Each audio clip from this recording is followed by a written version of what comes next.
కిర్లంపూడి గ్రామంలో వేంచేసి ఉన్న శ్రీ వాసవి కన్యకా పరమేశ్వరి అమ్మవారి ఆలయంలో 12వ వార్షికోత్సవ వేడుకలు ఘనంగా జరిగాయి.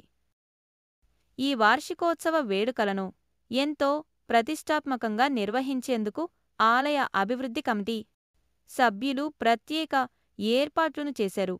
12వ వార్షికోత్సవం సందర్భంగా ఆలయంలో 12 లక్షల లలిత సహస్రనామ పారాయణ చేసేందుకు ఉమ్మడి తూర్పుగోదావరి జిల్లాలో వివిధ ప్రచార మాధ్యమాల ద్వారా విస్తృత ప్రచారం నిర్వహించారు.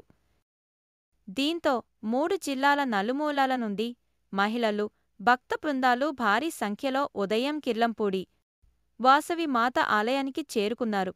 ఆలయ ప్రధాన అర్చకులు మురళీ శర్మ ఆధ్వర్యంలో అమ్మవారికి వివిధ పుష్పాలతో అలంకరించి వేద పండితులచే అమ్మవారికి ప్రత్యేక పూజలు నిర్వహించారు. అనంతరం మహిళలు సంప్రదాయ దుస్తులు ధరించి సామూహిక లలిత పారాయణ 12 లక్షల లలితా సహస్రనామ పారాయణ చేశారు.